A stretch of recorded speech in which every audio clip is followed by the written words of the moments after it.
Hey there, welcome to Story by Director X. I am Julien Christian Lutz, PKA Director X. You may be wondering, well, what is this?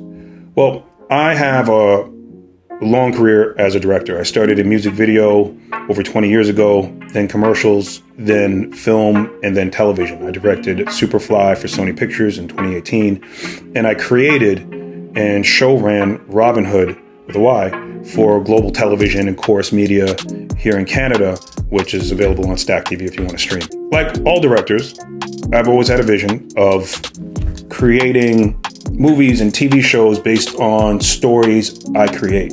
And over the years, I've written a lot of stories that in the business, you pitch them, you go to a meeting, you say, hey, I got this story about a thing. And they go, I'm not looking for that. Or I'm looking for that. Let me read it. And then maybe they read it and maybe they don't. And maybe have a few conversations. And sometimes it happens, like Robin Hood happened. But these are long processes to go through. And as an artist, I feel I have all these great stories that I want to share. I no longer want to wait for some executive somewhere to say, I'm kind of into that, let's make it. I want to read these stories to the world and share them. I have very varied interests. Some of them are street, some of them are romantic, some of them are science fiction, some of them are action adventure, some of them are historical. I cross a lot of territory with the stories I want to tell and the stories I've written. So let's get this going. Story by Director X.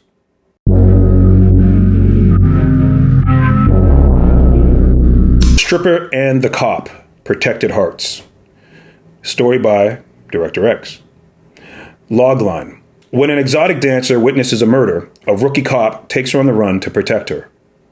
The story. The most popping strip club in small southern city, USA. On stage, the stunningly beautiful Madonna is putting on an unreal show. It's theatrical, exciting, completely next level. Money is in the air. Watching lustily from the audience is Chief, a local drug kingpin. What he wants, he gets, and he wants Madonna. Madonna gathers her money, show props, costume pieces, and walks off stage into the change room. The club's owner, Top Dollar, follows her in demanding she hit the floor immediately to capitalize on her stage time. Private dances make the club money. Madonna wants a moment to change and reset after her performance, being that her act is so involved. Dollar doesn't care. He didn't ask for all that extra shit. Get naked on the stage, then walk the fucking floor. Madonna sets him straight. She's one of his top dancers, so whether he likes it or not, she's going to take a minute to reset herself. She'll be out on the floor soon enough. Madonna walks out onto the main floor. Chief sends his friend Matt Tehran to get her. Chief wants a dance. Who? Chief. He talks to her as if she should know who Chief is. Madonna doesn't know. Madonna doesn't care. Her job is to give dances. She agrees. In a private booth, Madonna dances for Chief. He watches her move, stares into her eyes. He offers her money to leave work early. Go home with him. She tells him Top won't allow it. Chief knows Top. She can leave. She declines. Chief offers her more money. She works for her money and definitely does not fuck for it.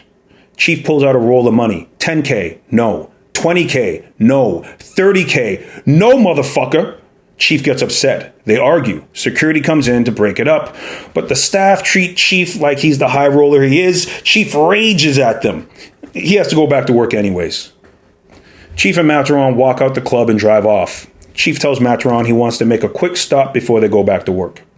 The car pulls up to a beautiful home with a luxury car in the driveway. Chief rings the bell. A moment passes. The door is opened by a beautiful woman. Chief hands her a bag of money. Her eyes tear. Why is Chief so good to her? She's the mother of his child. He has to be. She understands that, but he already gives her so much. The house, the car, the cash. She doesn't need anything else. He lovingly tells her he will always provide for her, always protect her, always be there. She hugs him and invites him in. He declines. He has work to do. He gets back in the car with Matt Tehran and drives, arriving at a modest house. Inside, a group of Chief's workers are ripping furniture apart. Chief and Matt Tehran go downstairs. The sounds of slaps and punches gets louder and louder. Another of Chief's workers, Trooper, tortures a man in his 30s. Behind the man, his family, tied up and gagged. Chief is upset. Trooper promised he'd have the info if he gave him some time. Annoyed, Chief starts to viciously beat the mother. He wants the man to reveal the name of his supplier. Chief breaks the mother's arm. The kids freak out. Chief turns his attention to the kids, punching them in the face.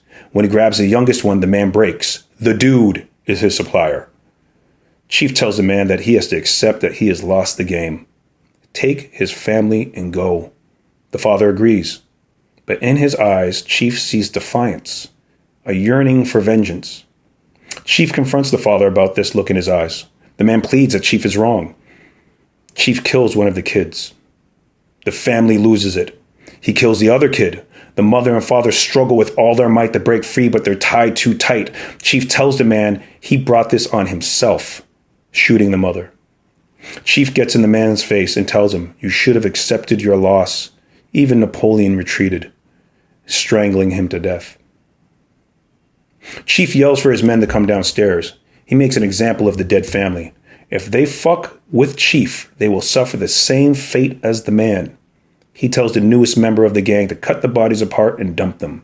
Chief walks upstairs and watches TV. He calls Top Dollar and asks about Madonna. The next day, rookie cop, Officer Chins, sits in a therapy session. The psychologist tells Chins that he has depression and PTSD. He rejects her diagnosis. She hands him a piece of paper and says to read it later when he is alone. That day at work, he gets into his squad car and opens the paper. Question 1. Do you avoid places because of the memories it will bring? Chin starts to cry.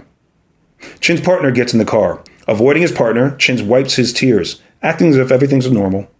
They roll out. A call comes in on the radio about a shooting. They pull up to see the tail end of the shootout. The shooters scatter. Chin hits one of the guys with his car, jumps out, and tackles a big guy with a gun. They have an intense fight. Big guy is good, but Chin's is better. As he arrests Big Guy, his partner yells that there's a person who's been shot. Chins comes over to see a woman in her 20s on the ground bleeding. Chin's partner is trying to save her life, but she's too far gone. She stops breathing. Chins looks at the dead girl. He is stoic, but inside in deep pain. More police begin to arrive. Amongst them, the gangs and drugs squad led by Captain David Love. The captain makes a flippant comment, joking about the dead woman, angering Chins. The two get into an argument that other officers have to break up. The captain stares daggers at Chins as he walks away. Madonna at home with her best friend, Hot Coco, working on new costumes. Coco designed them for Madonna to wear at the underground party they're having that night. It's like a pop-up strip club. Coco leaves to go home and change. Madonna goes about her business, but can hear Coco outside talking friendly to someone, inviting them to the party. A man's voice responds, a familiar voice. There's a knock at the door. She opens it to find Chief standing there. Madonna's not happy about this. How did he find out where she lives? And why is he there? He's a man who gets things done and gets what he wants. And he wants Madonna. He's been thinking about her. He likes her strength, likes the way she stood up to him, thinks she's the type of woman he could get serious about. He knows she'll be a good partner for him, maybe the one he's been looking for. Madonna is aghast. She would never in a million years be with Chief. Just because she's a stripper doesn't mean she wants a drug dealer for her man. She's not in the life. She's not a ride-or-die chick. She's not lying to the cops or going to jail for him. Chief gets upset. The two argue. She slams the door in his face. Fuck out of here. He leaves embarrassed and enraged. No one talks to him like that. In his car, he makes a call. A man answers. A familiar voice. He tells the man his plans have changed, and he has time to come see him. The man tells him an address. A children's championship football game is going off. These are kids and parents who take the game serious. On the sideline, Captain Love coaches his son's team. They are this close to victory. Timeout.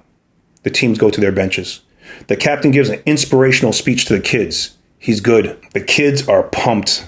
He lays out the next play and gives a pivotal role to his son. They execute the play perfectly. Victory, celebrations. People come up to the captain to shake his hands and lavish compliments on him. He should be the mayor. He should be a senator. He should be the president.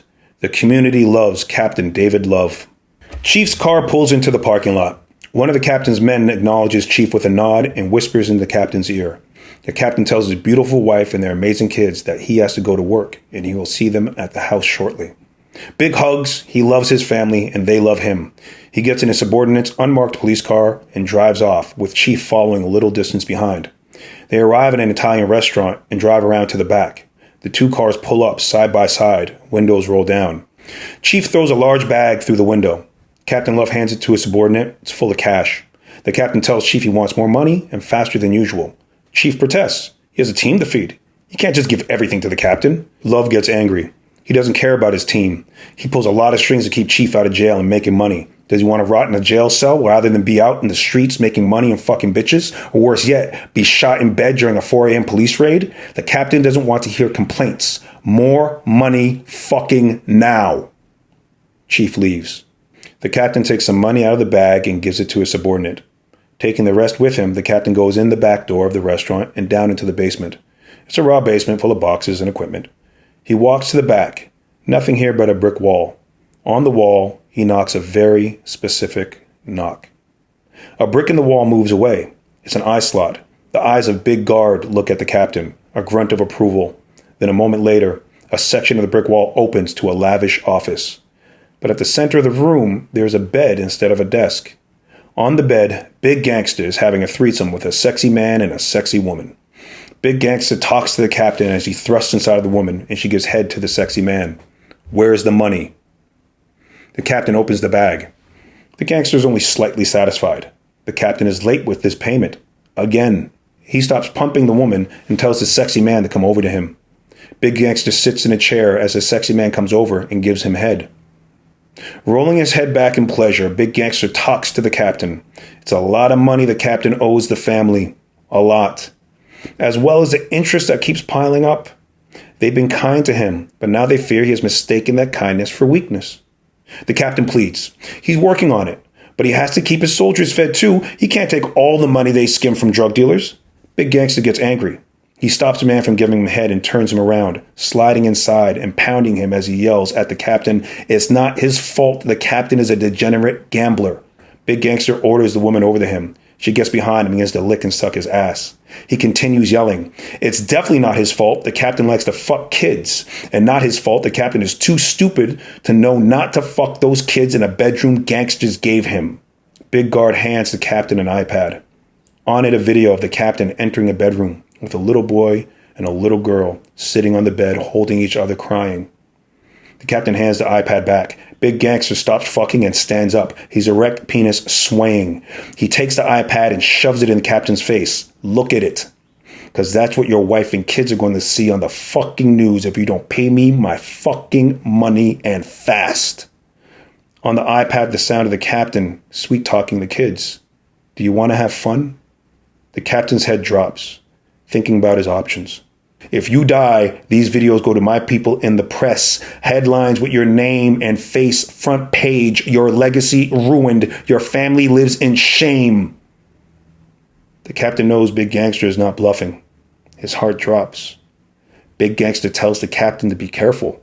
Suicide or car accident, it doesn't matter. If he dies, the world will know the man he really is. Get me my fucking money. Big Gangster exhales as he goes back to the bed. The sexy woman puts a strap-on and starts fucking him in the ass as he sucks the sexy man's dick. The captain leaves with his head down as the sounds of sex fills the air behind him. In a low-end rec center deep in the hood, Madonna and Hot Coco's party is in full swing. Strippers on a makeshift stage, chairs line the wall. Girls lead high-paying men to private rooms for dances. Hot Coco watches the fun. Her smile turns to a frown when she sees a stripper take off her bottoms. She stops the music and yells into the mic, "No one shows pussy till I say. Don't get kicked out, bitch." The stripper puts her bottoms back on. Coco cools down. "Madonna, come out here and show these bitches how it's done." Madonna goes onto the stage and puts on a full show. She's amazing. Chief walks in with Trooper and Mataron. He stopped in his tracks when he sees Madonna on stage. He wants her more than before, but he remembers the rejection. The three walk the room, bumping into the dude, the guy they're looking for. They have words. It's about to escalate. Hot Coco breaks it up. Dude gives Chief a death stare. Chief returns it. Dude disappears into the crowd. Chief stews in his anger. Mataron brings him a bottle from the bar. He walks with his drink when he notices the dude walking out the door for a private dance. He follows. Coco gets on the mic. "Time for the pussy!" The place goes wild. In the private room, the dude is focused on the big booty grinding on his groin. Chief steps behind him and puts a bullet through his head, bursting half of it away. The shot rings out in the room. The stripper jumps and turns. It's Madonna. She makes eye contact with Chief. There's a moment of recognition, then realization. Chief raises his gun. Madonna runs. Chief shoots at her as she runs out the private room into the main room. Bullets rip through the party. Bystanders get hit. The entire party runs. It's chaos. Madonna uses the confusion to escape, but she trips. On the ground, she turns to see Hot Coco dead. Trooper and Mataron join Chief. He catches a glimpse of Madonna. He starts shooting. Mataron and Trooper join in. She goes into the back halls of the venue. Chief, Trooper, and Mataron follow, searching for her, room to room. Madonna hides and waits for her moment to escape. She finds it, she gets outside and runs into the streets. Officer Chins and his partner are driving when Madonna runs in front of the car. Chins slams the brakes. He puts her in the car, gets a blanket from the trunk. Chief, Trooper, and Mataron watch from a distance as Chins drives off with Madonna.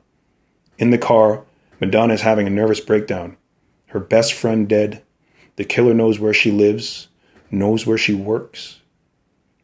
Chins gets her to take deep breaths. He will protect her. She calms and cries. Chins is torn up inside. In the police station, Madonna sits in the interrogation room crying. Detective Soso steps in. 4 people dead at the party, a lot more wounded. She breaks down, saying Coco's name over and over. Soso is sensitive to her. What did she see? She tells Soso the story. When Soso hears Chief's name, she makes a call to the Gangs and Drugs Task Force. Captain Love and his unit come in. Chief is a major target, but they don't have enough to take him down. This is what they needed. They will put Madonna in a safe house with a police guard to watch her. She asks that Chins guard her. The captain agrees. He gives the subordinate a look. The subordinate eyes Chins across the room. He smiles. That guy. The captain sneers. Yeah, I hate that goody-goody motherfucker. Parked behind a 7-Eleven, Chief waits. The subordinate pulls up. He has a message from the captain.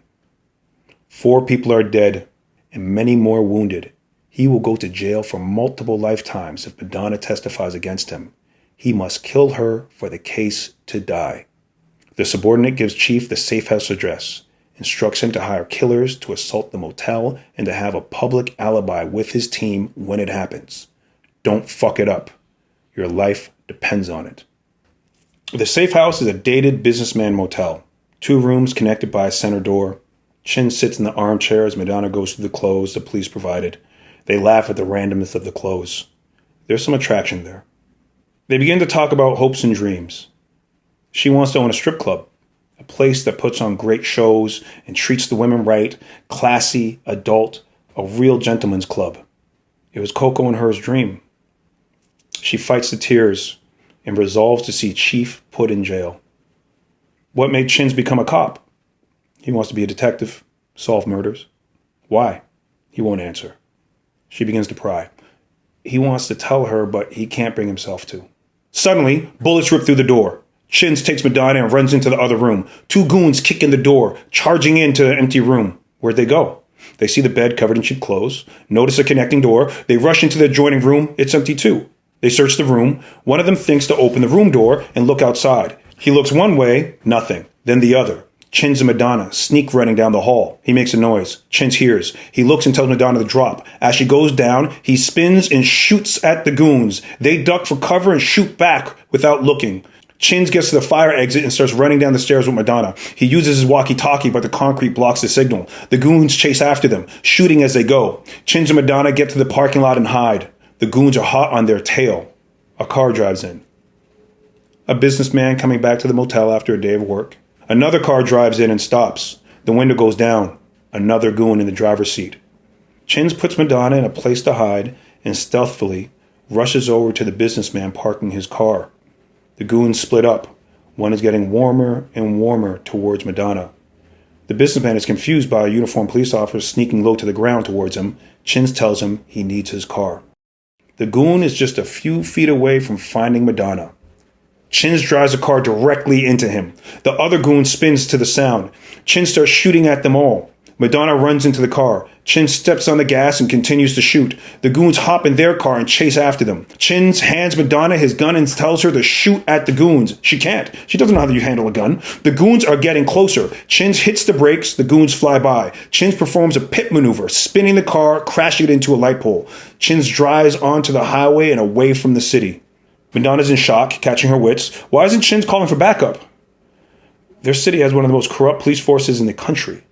The goons showing up at the safe house means someone leaked the information. He doesn't know who to trust. They need to hide out for a while. One of the goons gets out of the crashed car and makes a call. Chief and his crew are eating a lavish dinner in an expensive restaurant. Maturon gets a call. He answers and is told in code by the goon that Madonna got away. Maturon tells Chief. Chief isn't happy. Detective walks into the restaurant with uniformed cops, arresting Chief. At the station, Chief won't talk without a lawyer. Soso's phone rings. Chin's on the phone at a mini mall. He tells Soso what happened. There's a leak in the department. He's taken the girl into hiding and he's not coming back until she's safe. He turns his phone off and gives Madonna his bank card and the code at a bank machine to take out money. They will have to make this money last. He doesn't want to risk revealing their location by reusing any cards from that point on. He's still in uniform.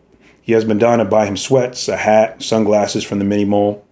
In the parking lot, Chin sees a car that is exact match to the one he took from the businessman. He switches the license plate on the cars. At the station, Sosa walks into a meeting room filled with high-ranking officers discussing the safe house assault. Captain Love wants to know where Madonna is. Where's Chin's? Did they get killed? The captain asks Sosa if they had any luck contacting Chin's. Nothing. Chief and his crew sit in their cells. They know the deal. Say nothing. Soso comes to the holding cell. Chief's lawyers arrived. Walking to his meeting, Chief sees his lawyer speaking with the captain's subordinate. The lawyer sits with Chief. He's heard through his contacts that the witness is missing after an attack on the safe house. What's that got to do with him? He was having dinner with his friends at the time. They have video testimony of Madonna saying Chief murdered the dude, but without her testimony in court, convicting Chief will be impossible. Madonna and Chin's drive on the highway. It splits between east and west. He goes east. They drive through the night. They have to stop traveling when the sun comes up. The cops will have the highway patrols looking for the rental car soon. They can't be on the road tomorrow. Passing time, the conversation shifts from topic to topic, talking about life, laughing at jokes, and sometimes comfortable silence. He tells her why he wants to be a homicide detective. His mother was murdered when he was just a kid. She died in his arms. The killer was never caught. He was very young when it happened, but he remembers that day like it was yesterday. His mother was about Madonna's age. He will protect her, get her to trial to testify against Chief, and they will see him locked up. The sun rises as the car pulls into the parking lot of an old motel. Chins parks the car around back, tells Madonna to wait. He puts on his new hat, pulls it low, checks in without ever looking the receptionist in the eye. He comes back to the car to get Madonna, tells her to put on her hat and sunglasses and look at the ground till they're in the room. Chins gets a double bed, taking the bed closest to the door. He's a straight-laced guy, avoiding anything inappropriate. In the morning, Madonna wants to take a walk and get coffee. Chins refuses. They have enough food to stay in the room for a few days. They can't risk being outside. Madonna needs to exercise. She can't stay in the room for days. She'll go crazy. Chins decides to teach her self-defense, fighting, and gun use. They spend all day training. Madonna's movement and strength from pole and stage dancing translate easily into fighting. Chins is impressed. Day after day, they train intensively. Eventually, Madonna has had her fill. It's her turn to teach Chin something. Teach what? He's been teaching her what he's an expert on. She'll teach him what she's an expert on. Dance. He laughs. She's serious. He doesn't dance. Never has. But okay. Sure. He'll do it. Don't worry. She's not going to be teaching him TikTok dances. She's going to teach him something he can use in real life. What's that? How to dance at a club. Dance with a girl. Be cool. Chin's fighting also makes him a good dancer. He picks up quick, and they have a good time. The next day, she wants to teach him partner dancing. This is a little more difficult, but Chins is the type to try his best at anything he does. The partner dance is body to body, hip to hip. They get close, nose to nose. They kiss. Chins pulls away. They can't cross that line. They take a break from dancing and fighting. Awkward silence. They go to bed in their separate beds, backs turned to each other. In court, at Chief's arraignment, his lawyer brings up that Madonna is missing. What is the possibility that she's run off with Officer Chins? Let's remember that Chief was at a large dinner at the time of the safe house attack. Could it be that this stripper is not the most reliable witness? Could it be that she has other enemies and was trying to pin this murder on his innocent client? Chief is released. He gets a call from the captain. They have to meet. Chief pulls up to a warehouse. Captain Love and his team wait for him. Chief has a bag of money. It's light. The captain is not happy. Chief asks for understanding. Captain tells him he understands he better get Madonna unalive and get his business back on track. One of the subordinates puts a gun to Chief's head. Does he understand? Chief understands. The captain sends Chief pictures of Madonna and Chins. Find them. Chief leaves. The captain's men ask him why they're going through all this. Let Chief go down and get a replacement to earn for them. The captain gets upset. In all his years on the force, no one has earned like Chief. It would take years for another dealer to replace him, and that person could put them at risk. The captain starts pointing at specific men. Chief is paying for your boat, your kid's college, your mistress's apartment. You all want to give that up for some fucking random stripper? They need to get Madonna out the picture and get Chief back to earning. Chief drives down the street at top speed. He's furious, stopping in front of a big house. He goes inside where his team counts money. Chief walks in and punches one of them in the face, kicks him as he yells at the rest. Get the word out. Everyone they know in their network needs to have eyes out for Madonna. Put money on it. Find them. Chief throws money on the guy he just beat up and storms out. The team starts making calls and texts, sending out pictures of Madonna and Chins everywhere. In the morning, Madonna and Chins wake. All the food they came with is now eaten. They wait till night to go out. They drive the car carefully to stay off major roads. They go to a Walmart to buy food, but they need gas. They're about to spend their last dollar. They can't get much food and can't get much gas. As they drive back to their motel, Madonna asks Chins what they're going to do for money. He'll figure it out. As they drive, Madonna notices a small local strip club passing by. She makes a mental note. Detective Soso walks the hall of the police station trying to call Chins. Straight to voicemail. Soso walks into the Guns and Gangs office wanting to know how the search is going. The captain says he pulled Chins' therapy records. He has depression and PTSD. Maybe he fell in love and ran off with the girl. Soso gets angry. How did the captain get Chins' files? I do what needs to be done. The captain turns on a TV screen. A map of the state. Lines extend out from a pinpointed location in circle formation. The lines are possible distances that Chins could have traveled. The start point is the last call he made. That call was to you, Soso. The captain lays into Soso for not informing them. Soso pushes back that in this situation, Chins is not just a cop, he's a confidential informant. That's bullshit. He's a fucking cop. He doesn't get to disappear with my witness. Your witness? This is my murder case. A massive argument erupts. They get in each other's faces. The captain pushes Soso. Soso pushes back. The captain overpowers Soso. They're pulled apart. The captain yells, playing his role with an Oscar-winning performance. He has been working for years to take down Chief, his number one target. The captain needs Madonna to be alive and brought back to testify, and he won't let Soso or anyone else get in the way. If Soso is holding back information, then Soso is out. Go work your murder investigation on your own and leave Chins and Madonna to me. The room is silent. The captain has successfully turned the other officers on her. She walks out dejected and embarrassed. In their motel, Madonna and Chins are eating the little amount of food they have. It'll be done in days. They need cash. Madonna pitches an idea. She dances at the local strip club. Chins refuses. But they have no cash. This is the only way. What if someone sees her? Who knows her out here? What if someone takes a picture of her? On stage in a strip club? Security would break that person in two. A dark strip club in the middle of nowhere is the best place to stay low and make money. So long as Chins nurses his 2-drink minimum, he can sit in the club and watch over her the whole night. That night they go to the club. Madonna negotiates with the owner. Normally they don't allow walk-ins, but Madonna is extraordinarily beautiful. They let it go. The club is mainly truckers and harmless regulars. Chins pretends to not know Madonna. He watches her on stage. She is amazing. mesmerizing the entire club, Chins included. A trucker asks for a private dance. Madonna agrees, going into the back where Chins can't see her. In the back, the trucker gets a little extra handsy. She tries to be polite, but he gets aggressive. Madonna uses her newfound fighting skills to handle the trucker. She loves the feeling. When the club gets slow, she gives Chins a lap dance. It's sexy for both of them. On the way out, the owner is excited. Her performance blew him away. He wants her back. She doesn't know when she'll be returning. He extends an open invitation to her. Any night.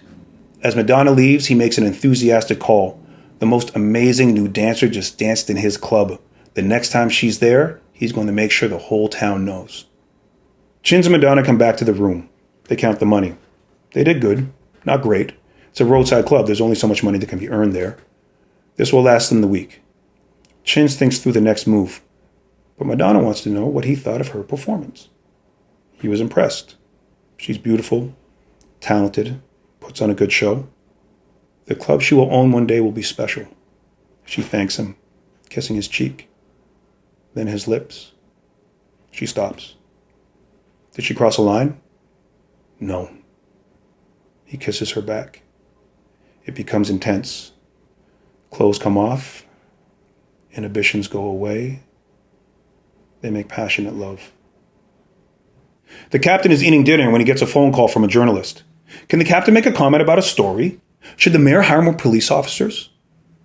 The captain's annoyed. Being interrupted for stupid questions, he tells the reporter fuck off and hangs up. His phone rings again. It's Big Gangster. The next call from a journalist will be to his wife, asking about his pedophile sex tapes. Pay your fucking debt. The captain's working on it. Not hard enough. Big Gangster hangs up, leaving the captain angry and fearful. The captain gets in his car and drives, pulling up in front of Chief's home. He walks in with a large bag and a baseball bat. Inside the house, Chief, Matron, and Trooper smoke and drink. The captain tells him he wants to talk. They go into the garage. The captain throws the bag on the ground. It's a body bag. He tells Trooper to get in it and zips it shut. Love wants to know how the search for Madonna is going. We're working on it. The captain hits the body bag with the bat. Trooper screams in pain. Find Madonna. Whack! Kill her. Whack! Get me my money. Whack! Or I will do worse to you. Whack! Whack! Whack! Trooper screams in pain. The captain rains down blow after blow on Trooper's head. The screaming stops. He storms out. Chief tells Matron to double the money. They have to find Madonna and Chins. Morning sunlight wakes Madonna and Chins, still holding each other tightly. Chins considers what to do. The money they have won't last long. Madonna suggests one more night at the club would put them in a good place. Chins does not want to do it. Madonna does. She was holding back last time. They don't want to call too much attention to herself. She'll put on a big show this time, make a lot of money. Chins is adamant. No. They argue. She says something that makes Chins stop. His mother used to say the same thing. It unearths emotions in him. He tries to control it, but his eyes water. Madonna embraces him. Chins decides that they will go back to the club for one night. After that, no matter what, they hit the road. When Madonna walks into the club, the owner is thrilled. He's been raving about her to all his friends. Madonna tells him she's going to put on a great show tonight.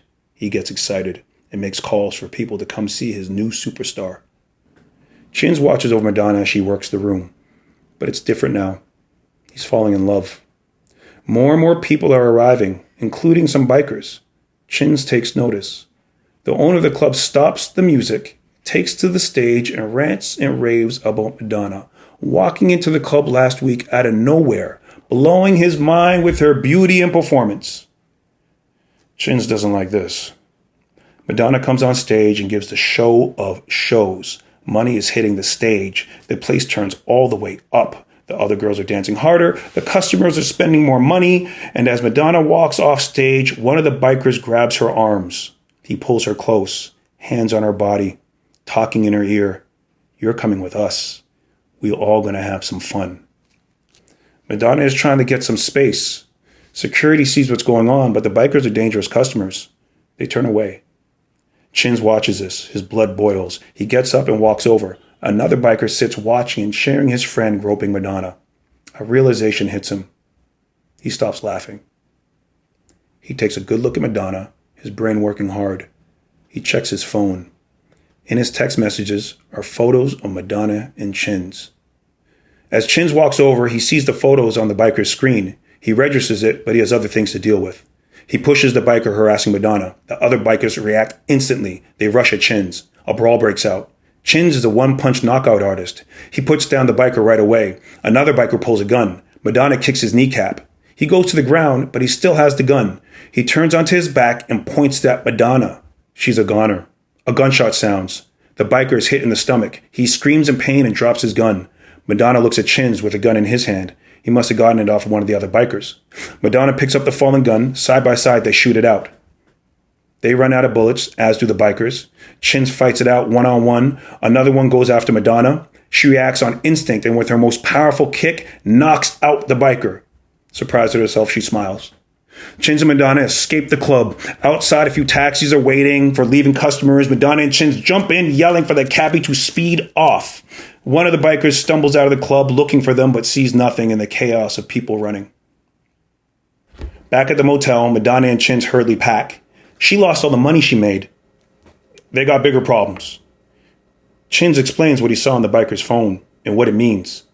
Chief has put the word out in the underworld. On top of that, they shot a biker. Every crook around will have eyes out for them. The shooting will attract police. They will review the surveillance videos and see the car they've been using. They can't go back for that. The best move is take a taxi to a truck stop. Then from there, another taxi into a town with a bus terminal. Then take the bus out of state. They call a taxi and leave. The taxi pulls up to a highway gas station with a dive bar beside it. They call for another cab, but no one is available. It's going to take about an hour or so. They go to the bar to wait it out. The bar has a live band and a dance floor. There's a good crowd tonight, and as they kill time, Madonna and Chins play darts. Madonna's a good shot. She asks how long will they be on the run. Chins doesn't know. He needs to make sure she'll be safe before he takes her back to the city. How will he know when she's safe? Chins ponders that. On stage, the singer announces that the dance competition is about to start. The prize is $500. The crowd applauds. A flamboyant man walks on stage. He must be the owner. He takes the microphone and says he wants to see a show. He's adding $500 to the pot. The crowd cheers. The man points at an older fat man and challenges him to put some money in. The fat man agrees. The pot is $1,500. The crowd cheers. A tall man yells out, he's not going to be left out. He's adding $1,000. $2,500 pot. The crowd cheers again.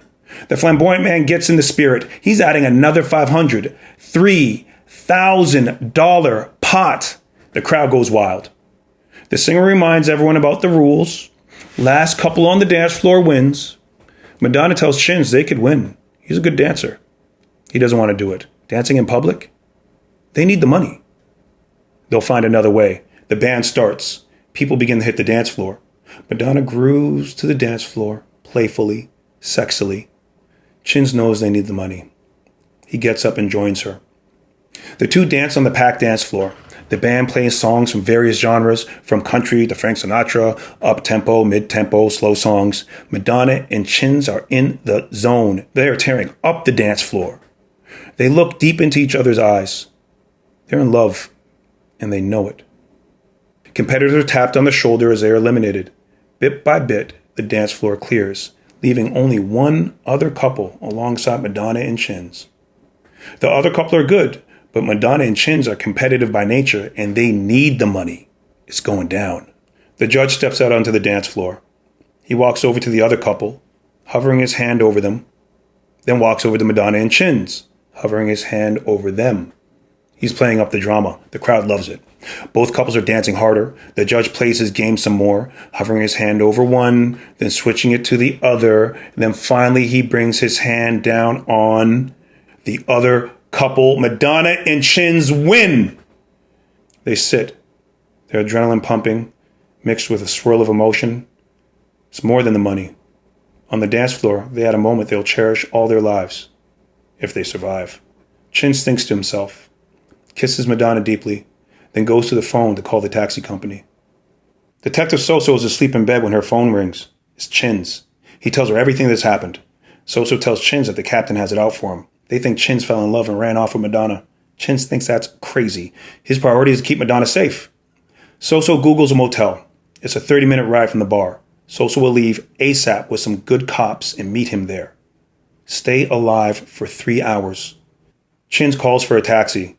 Nothing's available, but they need a taxi. Tough luck, bud.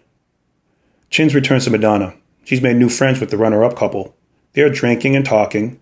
Madonna asks about the taxi. No taxis right now. The couple overhears and offers to drive them. They love Madonna. Madonna agrees and thanks them. Chins goes along with it. Captain Love is awakened from his sleep by his ringing phone. The phone tap on Soso has paid off. They have the address where Madonna and Chins are going to be. The captain jumps up. Around the same time, Chief's phone rings. It's the bikers. They had a run-in with Chins and Madonna. They are gathered in a home, angry. In a bedroom down the hall, a doctor tends to the biker Chins shot. The bikers want Chins. Chief wants them to focus on Madonna. The sound of yelling comes from the bedroom. The shot biker has died. The bikers want vengeance. Madonna is Chief's problem. He better get down there if he wants that to get handled. They want Chins. Chief and his team are rocketing down the highway to the bikers when he gets a text. Madonna and Chin's hotel address. Chief texts the address to the bikers. Madonna and Chins are on the road, small talking with the couple. They all laugh together like old friends. It's a good escape from the dangers chasing them. Chins notices a magazine in the seat pocket. He takes it out. Guns and ammo. The conversation goes to guns. Chins says he needs to buy some. The husband will sell it to him. He has a rifle in the trunk and he and his wife both have handguns. Chief gets an instinct. Can he get some roadside flares from him? No problem. The car pulls up to the remote rural hotel Soso found. A lone building against the forest. Chins and Madonna thank the couple, but things get a little weird. The couple is poking around trying to find out if Madonna and Chins are swingers. They want to come to the room and dance some more. Chins and Madonna let the couple down as easily as they can. In their motel room, Chins puts on his police uniform. They go back to normal in a few hours. Silence hangs in the air. What are they going to do till then? Madonna starts to kiss Chins. He kisses her back and then stops.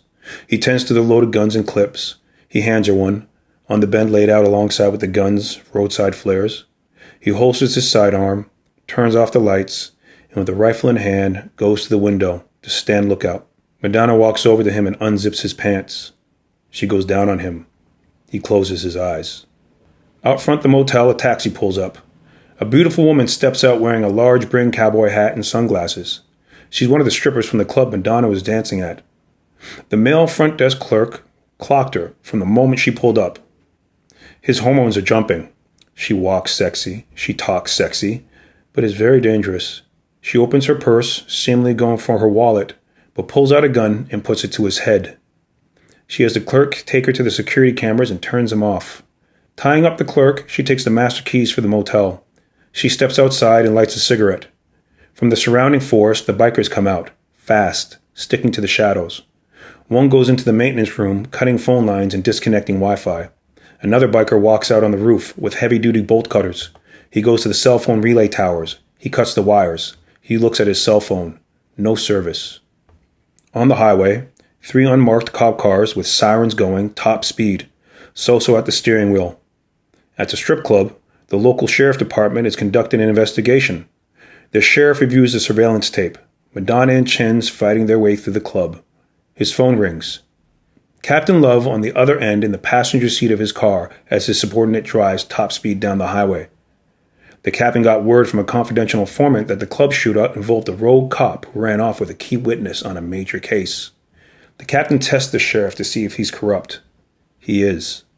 The captain insinuates that there's good money in it for the sheriff and his key deputies. I think we should work together on this. He just needs some help with an operation he has in motion.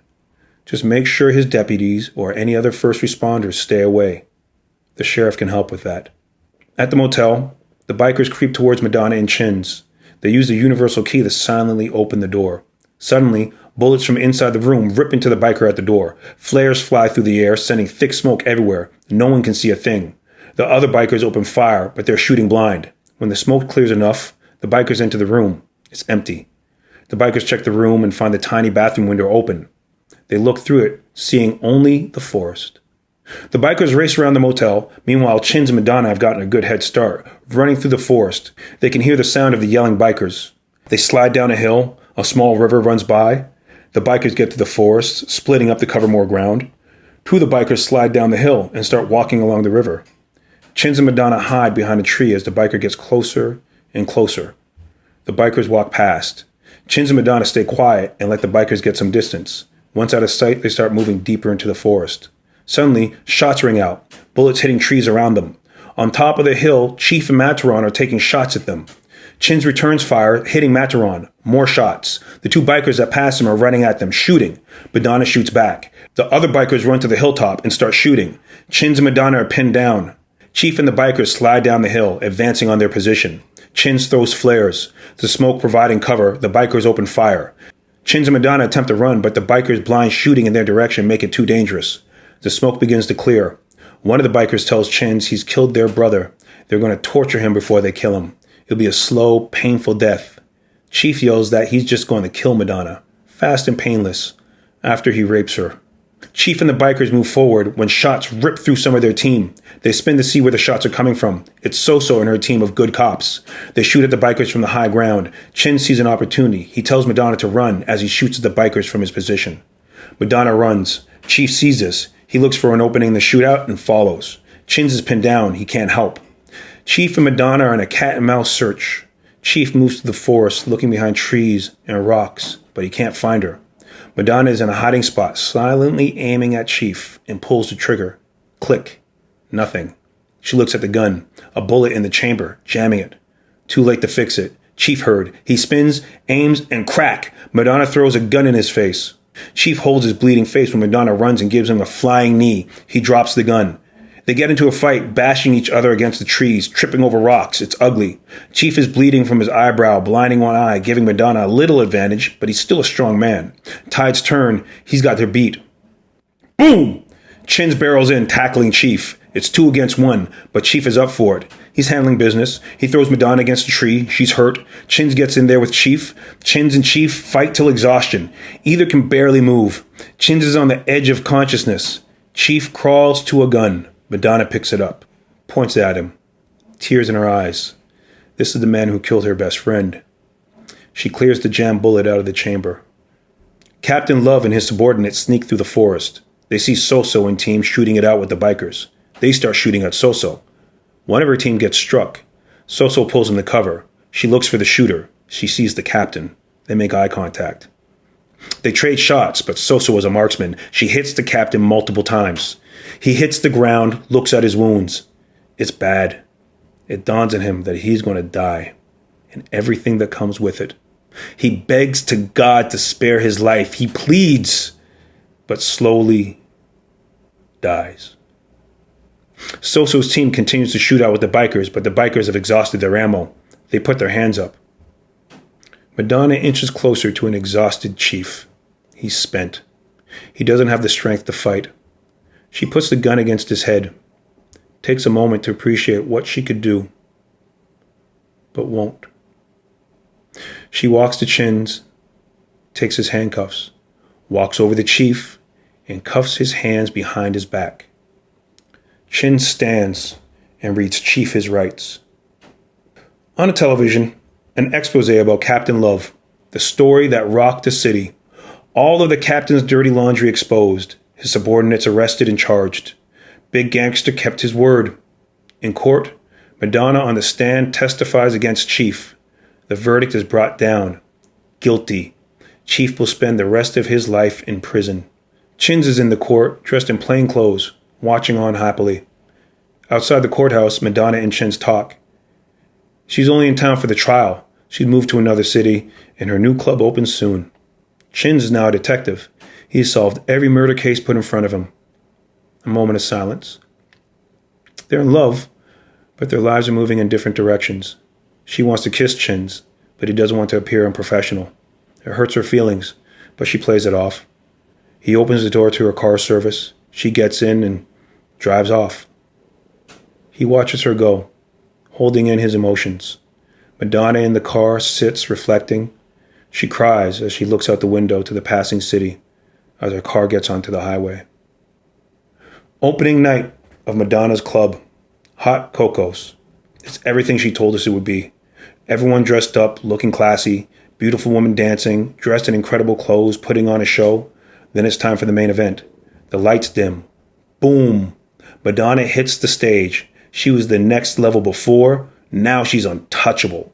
It's a show. Money is in the air. The people are hooting and hollering. She hits her big ending and it's incredible. The place is electric. Standing ovation. Madonna takes in the praise when she notices someone in the back of the club. Chins. He applauds with a smile, a look of pride and love. Chins walks towards the stage. Madonna looks at Chins walking towards her. Tears in her eyes, she walks to him. Faster and faster they approach each other. They fall into each other's arms and kiss. The crowd erupts in cheers. More money in the air. The DJ turns on music. The party turns up even more as Madonna and Chins ignore the world, kissing long and passionately as they dance. The end.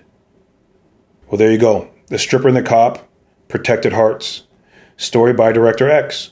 Let me know what you think. You can comment, like, share, of course, all the good stuff.